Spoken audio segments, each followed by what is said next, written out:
거룩하고 복된 주님의 날입니다. 오늘 주시는 말씀 같이 보시겠습니다. 마가복음 15장 16절에서 20절입니다.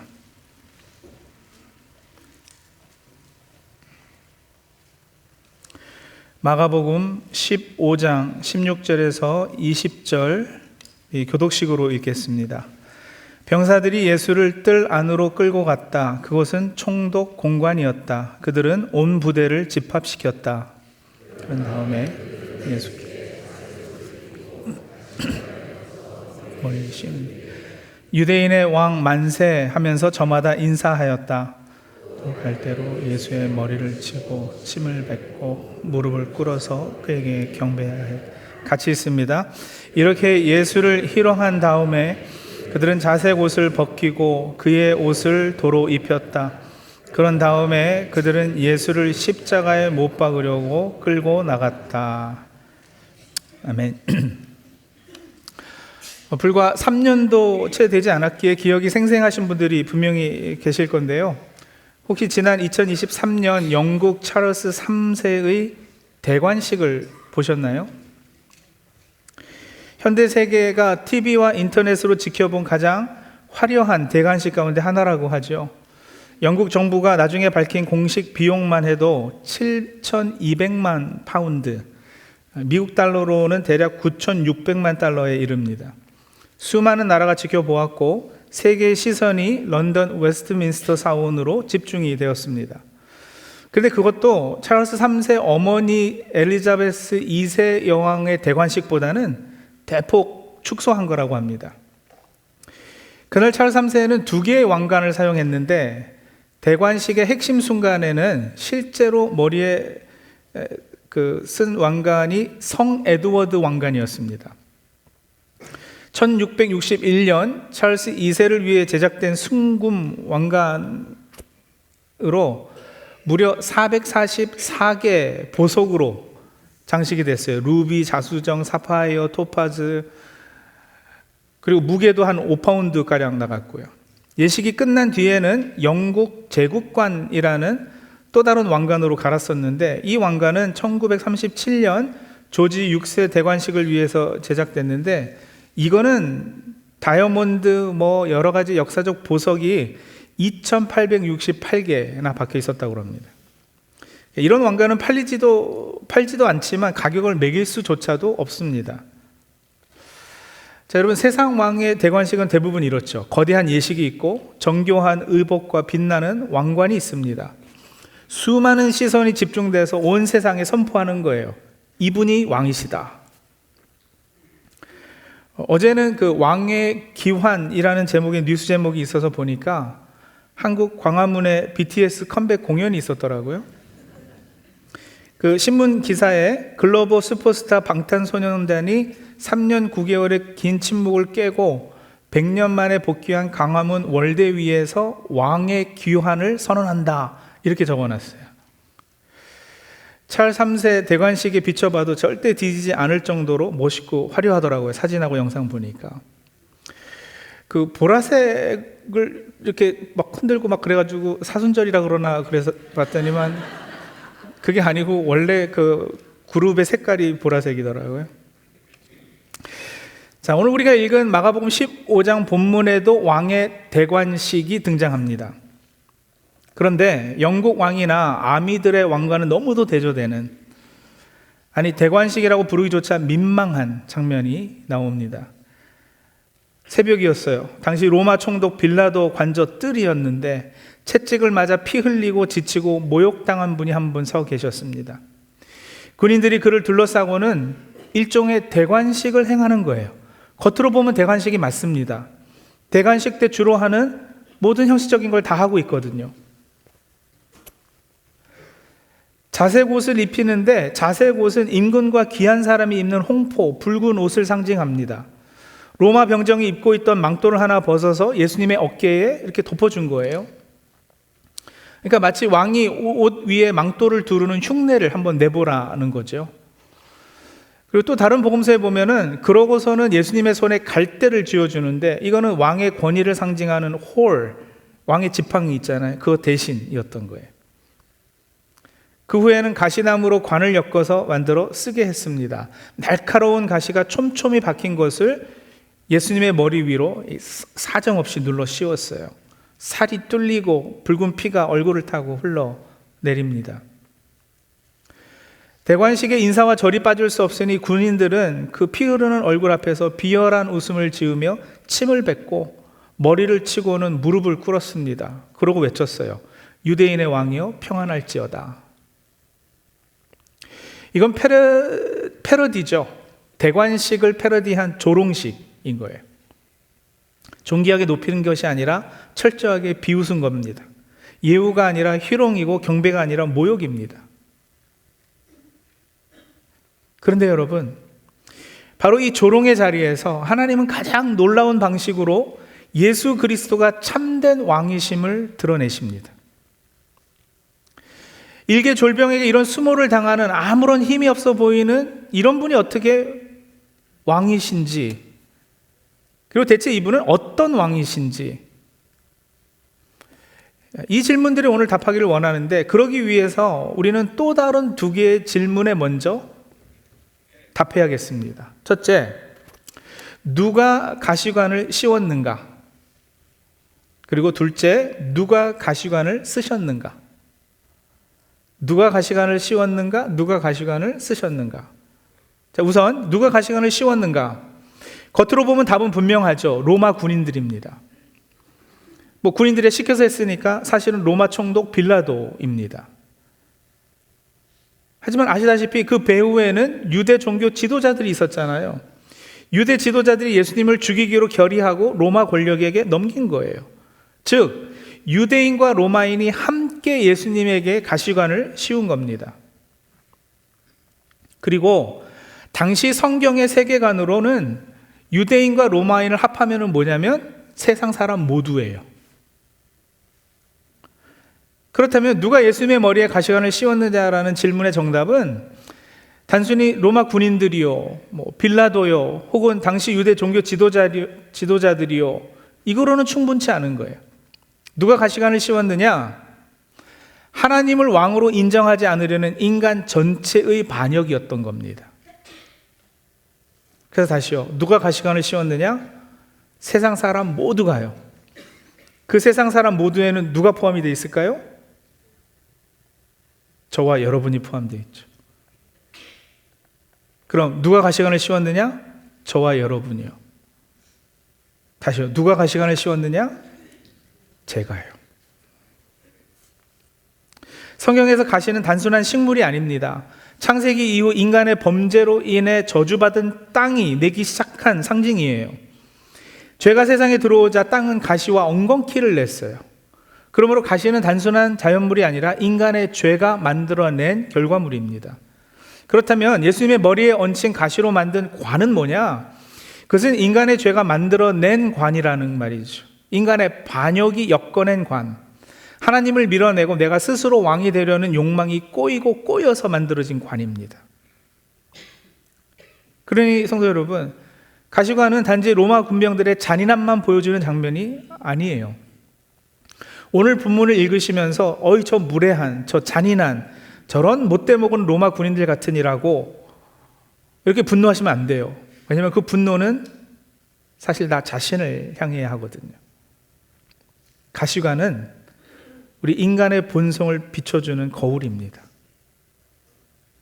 하나님이 왕 되시는 것을 싫어하는 마음, 내 뜻이 꺾이는 것을 참지 못하는 마음, 하나님의 뜻보다 내 계획을 더 신뢰하는 마음, 순종하기보다 통제하려는 마음, 맡기기보다 움켜쥐려는 마음, 그 마음이 내 손을 움직여서 가시관을 엮어서 그분의 머리에 비틀어 씌운 겁니다.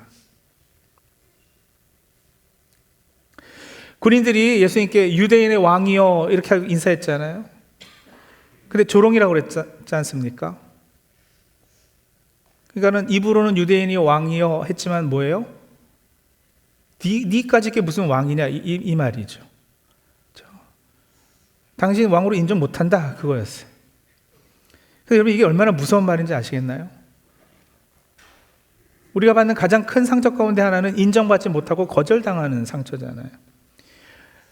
엄마가, 아빠가 자식에게로부터 인정받지 못하고 버림받으면 그 아픔, 사장으로 직원들에게, 선생으로 학생들에게 인정받지 못하는 아픔은 얼마나 끔찍해요. 사무엘상 8장에 보면 이스라엘 백성이 다른 이방 나라들처럼 우리에게도 왕을 달라고 사무엘에게 요구를 해요. 사무엘이 마음이 상해서 주님께 기도를 드렸더니 하나님께서 뭐라 그러시느냐? 사무엘상 8장 7절에 보시면 그들이 너를 버린 것이 아니라 나를 버려서 자기들의 왕이 되지 못하게 한 것이다, 이러셔요. 하나님께서 얼마나 서운하시고 아프셨을지 상상이 가시나요? 예수님의 대관식을 마치고 요한복음에 의하면 예수님을 빌라도가 유대 사람들 앞에 서게 하고서는 이렇게 말합니다. 요한복음 19장 14절 15절인데요. 우리 한번 같이 읽을까요? 그날은 유월절 준비일이고 때는 낮 12시쯤이었다. 빌라도가 유다 사람들에게 말하였다. 보시오, 당신들의 왕이요. 그들이 외쳤다. 없애버리시오, 없애버리시오. 그를 십자가에 못 박으시오. 빌라도가 그들에게 말하였다. 당신들의 왕을 십자가에 못 박으란 말이요.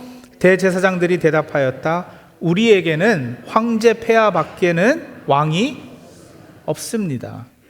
예수님이 지금 그런 고통 당하시는 거예요. 단지 육체적 고통만이 아니고요, 존재 자체를 부정당하는 고통. 왕이시잖아요. 그리고 왕으로 오셨잖아요. 근데 왕으로 인정받지 못하는 고통. 근데 이게 그저 2000년 전 이야기만일까요? 아닙니다. 오늘도 우리가 하나님의 뜻보다 내 뜻을 고집할 때, 내 삶의 어떤 영역에서 끝까지 내가 주도권을 쥐고 놓지 않으려 할 때, 하나님께 순종하기보다는 내 판단을 더 믿을 때 우리는 사실상 같은 말을 하는 거예요. 없애버리시오, 없애버리시오. 나에겐 왕이 없어요. 그리고 이 부분에서는 내가 결정해. 내가 왕이에요. 내 뜻대로 합니다. 성도 여러분, 가시관은 로마 병정들이 한번 씌워버리고 끝난 것이 아니고요, 오늘 우리가 불순종으로, 고집으로, 자기 중심성으로 주님의 머리에 다시금 더 씌우고 있는 것이. 그래서 사순절은 단순히 예수님을 안쓰럽게 여기는 절기가 아니에요. 아유, 힘드셨겠다, 불쌍하다, 고생하셨네. 아니요, 사순절은 십자가 앞에서 주님, 사실 이 손이었습니다. 이 마음이었습니다. 내가 스스로 왕되고 싶어서 한 죄가 이 가시관을 엮었습니다 하고 진심으로 고백하고 참회하는 기간입니다. 왜 하필 가시관이었다고요? 그냥 가짜 모조 왕관을 씌웠을 수도 있었을 텐데 굳이 엮으면서 자기도 찔리고 이 다루기 힘든 가시관이 왜 등장했을까?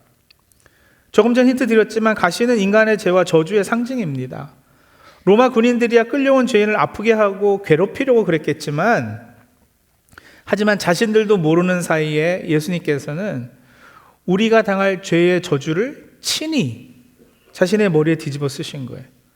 우리가 받아야 할 수치, 심판, 저주, 주님이 대신 쓰셨습니다.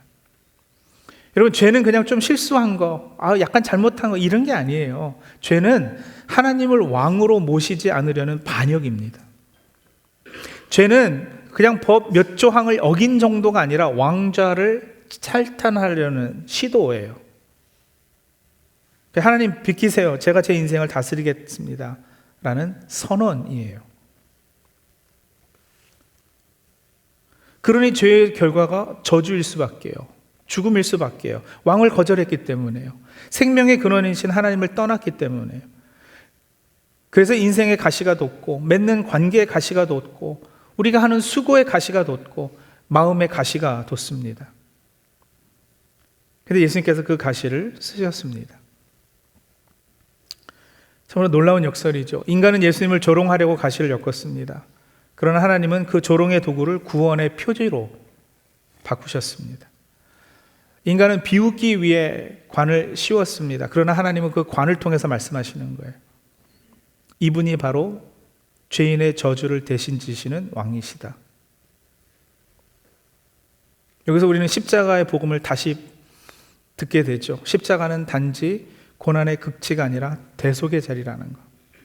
가시관은 단지 모욕의 표식이 아니라 대속의 표식이라는 것. 주님은 왕으로 오셨는데 그 왕권은 남을 짓밟아 드러나는 왕권이 아니라 자기 백성의 저주를 대신 짊어지는 왕권입니다.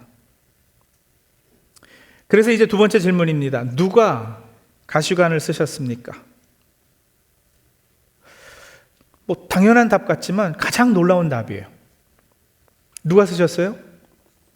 예수님이 쓰셨습니다. 아니, 그게 왜 놀랍죠? 주일학교 어린아이들에게 물어봐도 할 수 있는 답인데 이게 왜 놀랍죠? 왜냐면요, 여러분, 동서고금을 막론하고 한 나라의 운명은 그 나라의 수장, 즉 왕의 운명과 궤를 같이 합니다. 왕이 포로로 잡히면 나라도 잡히는 것이고, 왕조가 끊어지면 그 세계 자체가 종말을 맞이하는 법입니다. 왕의 운명이 곧 그 나라의 전부이기 때문이에요.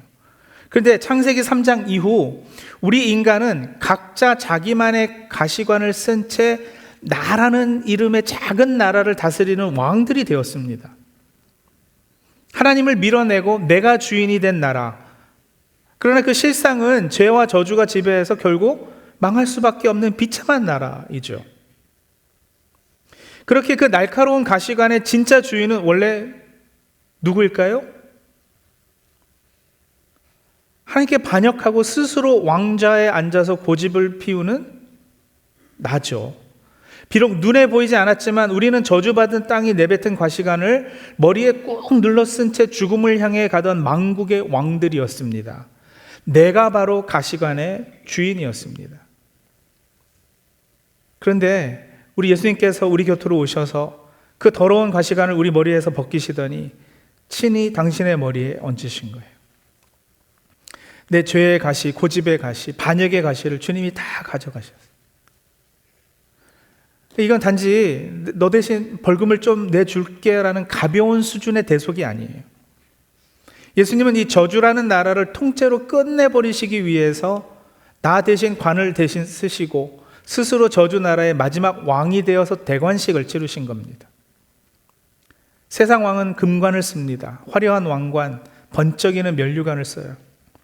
그리고 그 왕관으로 자신의 권세를 과시합니다. 힘으로 지배합니다. 두려움으로 통제하고 무력으로 굴복시킵니다. 그러나 예수님은 다릅니다.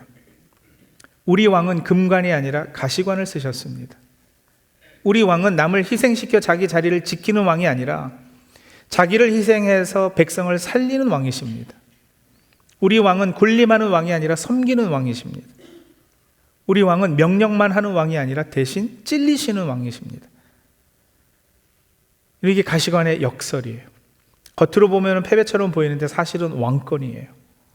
겉으로 보면 모욕처럼 보이는데 사실은 영광입니다. 겉으로 보면 조롱처럼 보이는데 사실은 선포입니다. 빌라도는 조롱의 뜻으로 유대인의 왕이라고 썼어요. 유대인들이 그게 용납이 안 돼서 자칭 왕이라고 고쳤어라 그랬어요. 근데 빌라도가 그대로 돌아 그러죠. 역설적으로 그 조롱의 패를 통해서 예수님께서 참 왕이심이 만천하에 선포되고 있었던 거예요. 자, 이제 본문은 우리에게 질문합니다. 어떤 질문이냐? 내 인생에 있어서는 누가 왕인가? 이 질문이요. 여러분, 이 질문은 생각보다 훨씬 날카롭습니다. 왜냐하면 예수 믿는 우리는 입으로는 예수님이 왕이라고 늘 고백하지만 현실에서는 내가 왕 노릇하는 경우가 너무도 많기 때문에 그래요. 예를 들면 이런 거잖아요. 기도는 하는데 결과는 내 뜻대로 되어야 직성이 풀려요. 기도했는데 내 뜻대로 안 되면 하나님 안 계시는 것 같이 느껴지고, 그렇죠? 하나님의 존재 여부가 내 기도 응답에 달려있다니까요. 얼마나 우스운 일인지 아시겠어요? 하나님께 맡긴다고 하지만 실제로는 끝까지 내가 통제하려고 들고요. 헌신하지만 인정받지 못하면 되게 서운해하고요. 섬긴다고 하지만 내 방식대로 안 되면 화가 나고요. 우리는 자녀를 사랑한다고 하지만 사실 내 기대대로 이렇게 안 자라주거나 내 뜻대로 어떤 자녀 부분들이 이루어지지 않으면 얼마나 실망하고 좌절하고 그래요, 우리가. 직장에서 책임감을 갖는다고 하지만 사실은 내가 주도권을 놓지 않으려는 집착일 수도 있고요. 이런 순간마다 가시관이 우리에게 묻는 거예요. 정말 예수님이 네 왕이냐? 아니면 여전히 네가 왕 노릇하고 있는 거냐? 사실 우리의 많은 불안과 분노, 많은 답답함과 조급함의 뿌리에는 내가 왕이 되고 싶다는 욕망이 숨어 있습니다. 내 계획이 틀어지면 화나고, 예상한 대로 안 되면 흔들리고, 인정받지 못하면 견디기 어려워하고, 내 왕국을 세우고 싶은데 현실이 자꾸 거기 협조해 주지 않으니까. 그러나 여러분, 복음은 아주 놀라운 서식을 하나 우리에게 전해주는데요. 이런 소식이에요. 내가 왕이 아니라는 사실은 절망이 아니라 은혜라는 거. 내가 왕이 아니라는 것은 나를 좌절케 하고 실망케 하고 절망케 하는 게 아니라 그건 여러분 감사할 제목이라는 거예요. 이게 사순절의 깊은 복음이잖아요. 생각해 보세요. 내가 왕이면 내가 모든 거 다 책임져야 되는 거 아닌가요? 모든 결과를 내가 감당해야지 되고 모든 실패의 무게를 내가 짊어져야지 돼요. 최종 결정권자니까, 내가 왕이니까요. 미래도 내가 통제할 수 있어야지 되고. 근데 여러분 그런 거 다 감당할 수 있으시겠어요? 그걸 어떻게 해요? 그런데 나는 왕이 아닙니다. 휴, 얼마나 다행인지 몰라요. 내가 왕이 아니기에 모든 것이 내 뜻대로 안 되지요. 안 될 거예요. 근데 그래서 감사한 거예요. 왜냐하면 진짜 왕이 따로 계시기 때문에. 일이 꼬일 때, 계획이 틀어질 때, 기도한 대로 빨리 응답이 안 될 때, 관계가 답답할 때, 내가 원하는 그림이 무너질 때, 그럴 때마다. 그래서 우리는 이렇게 고백할 수 있어야 될 겁니다. 주님, 역시 제가 왕이 아니네요. 제가 주권자가 아니네요. 왕이라고 하지도 않겠습니다. 가시관 쓰신 주님이 참된 왕이십니다. 그러므로 이렇게 망해 보이는 이 순간도 망한 게 아니라 맡겨진 겁니다. 제가 넘어진 이 순간도 실패가 아니라 하나님의 어떤 섭리가 작동하는 순간인 줄로 믿습니다. 이런 고백들이 가능해지는. 그리고 그 고백에 대면 평안이 오지 않겠습니까? 조급함이 줄어들고요. 내가 붙잡고 있던 왕좌에서 나는 조금씩 내려올 수 있게 되는 거예요.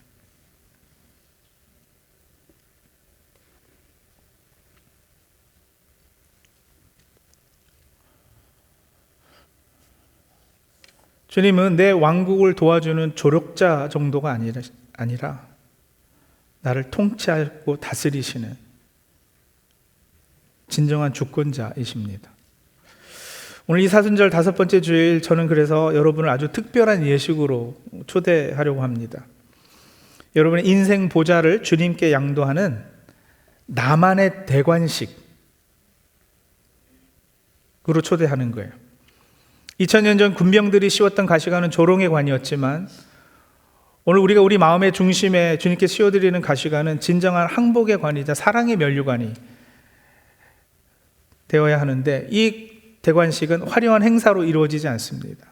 대신 우리 한 주간의 일상에서 이렇게 시작되기를 원합니다. 첫 번째, 내 손에 있던 통제권의 홀을 내려놓고 자칭 왕의 목록을 삭제하는 거예요.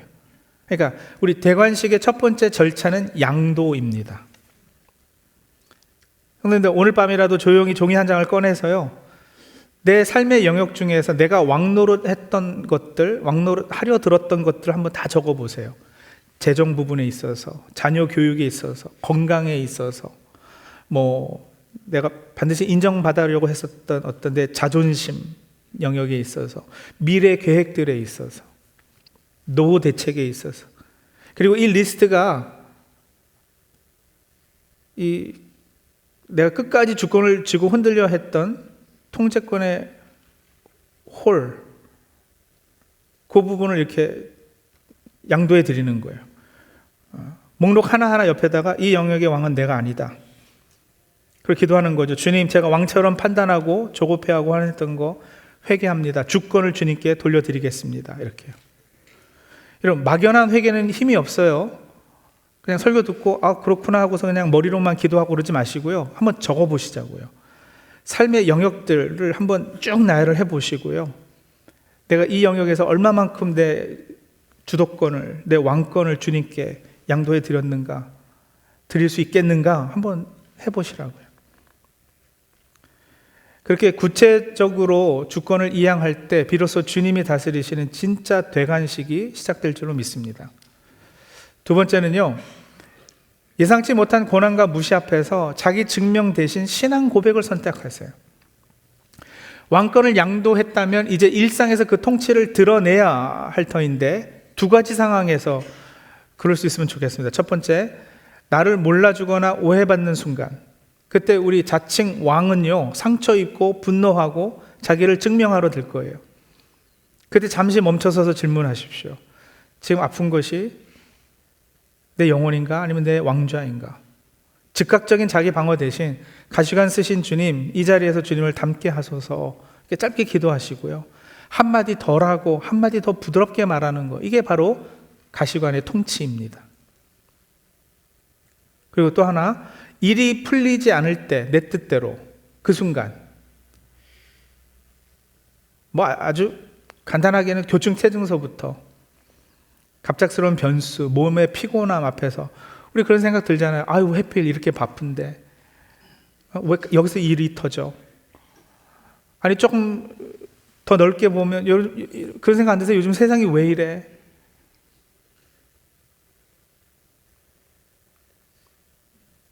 불안하지 않으세요? 미사일들이 왔다 갔다 하고 그 불안감이 몰려올 때 말을 바꾸시는 거예요. 내 계획은 흔들려도 주님의 통치는 흔들리지 않는다. 내 뜻은 막혀도 주님의 뜻은 실패하지 않는다.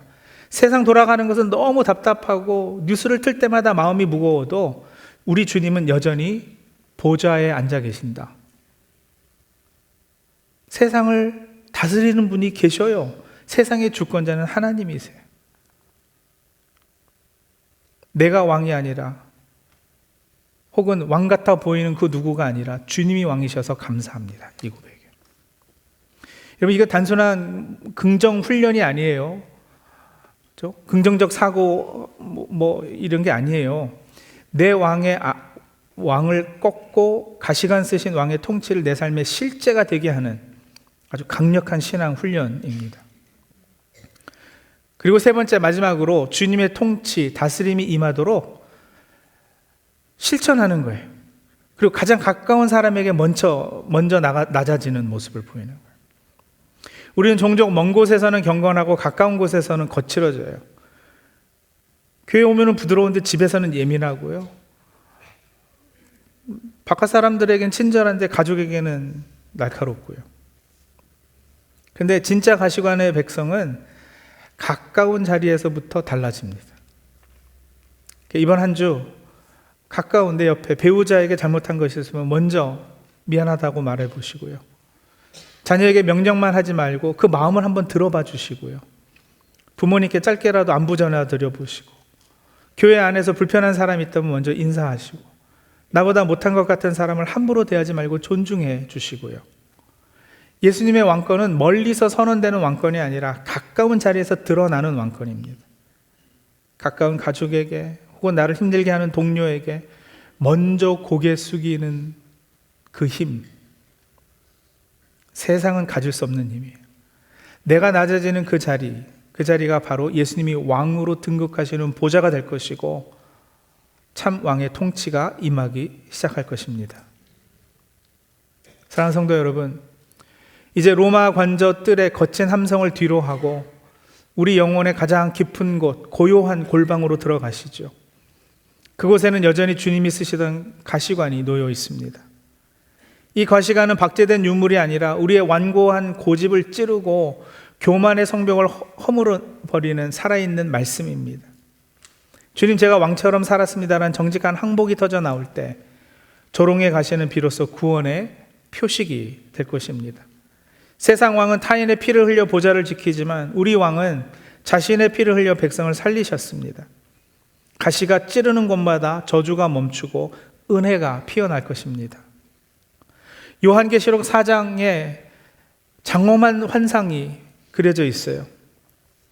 하늘 보좌 앞에서 영광스러운 24명의 장로들이요, 자기들이 얻어서 쓴 면류관을 벗어 던져서 주님의 보좌 앞에 던져버립니다. 그러면서 외쳐요. 우리 주님이신 하나님, 주님은 영광과 존귀와 권능을 받으시기에 합당하신 분이십니다. 자기 면류관을 던진 이유 단 하나, 과시관을 쓰시고 죽임당하신 그 어린 양만이 진짜 왕관을 받기에 합당하시기 때문이죠. 오늘 이 시간 우리도 24명의 장로처럼 인생의 보좌를 정돈하시죠. 내가 움켜쥐고 있었던 자존심의 면류관, 내 인생을 내 뜻대로 조정하려던 통제권의 면류관을 벗어서 주님의 발등상 앞에 던지십시오. 내가 쓰고 있던 그 무거운 가짜 왕관을 던질 때 비로소 가시관 쓰신 주님의 참된 평안이 우리를 통치하기 시작할 것입니다. 대관식을 성도님들 완수하세요. 누가 씌워드렸습니까? 나입니다. 누가 쓰셨습니까? 주님이십니다. 무엇을 쓰셨습니까? 가시관을 쓰셨습니다. 기도하겠습니다.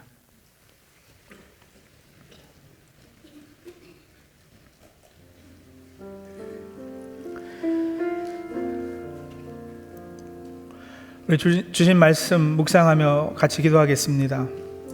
우리 먼저는요, 내 인생의 보좌를 주님께 양도하는 결단하시죠. 입술로만 주님을 왕이라고 부르지 않고 오늘 내 인생의 보좌에서 내려오기를 원합니다라고, 내가 쥐고 있던 통제권의 홀과 자존심의 왕관을 가시관 쓰신 예수님 발 앞에 던지고 오직 주님만이 내 삶의 유일한 통치자 되십니다, 이렇게 고백하며 우리 시간에 하나님 앞에 기도하겠습니다.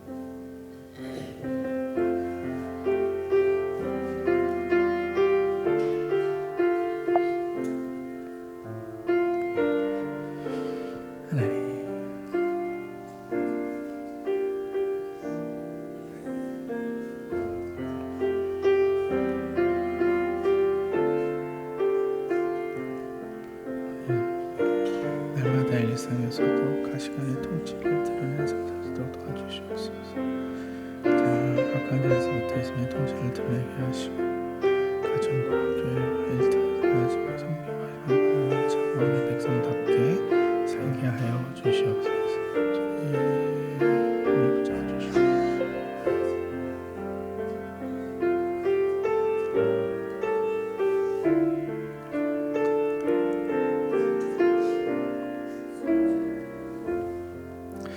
우리 한 가지 더 기도하겠습니다. 그렇게 우리 인생의 보좌를 주님께 양도하였다면 이제는 일상에서 그 가시관의 통치가 드러나야 할 것입니다.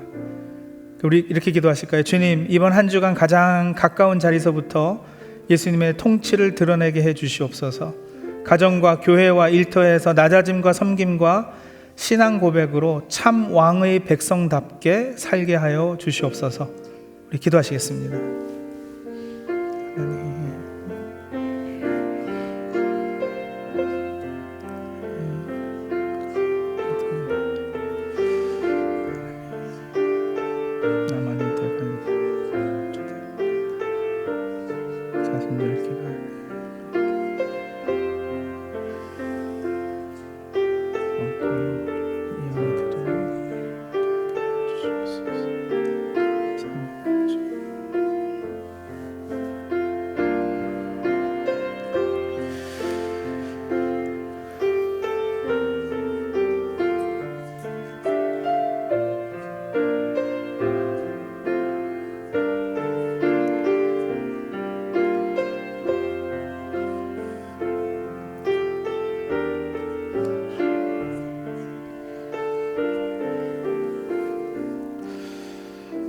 하나님, 주님을 왕이라고 부르면서도 실제로는 나 스스로가 왕 노릇하려 했던 죄를 용서하여 주시옵소서.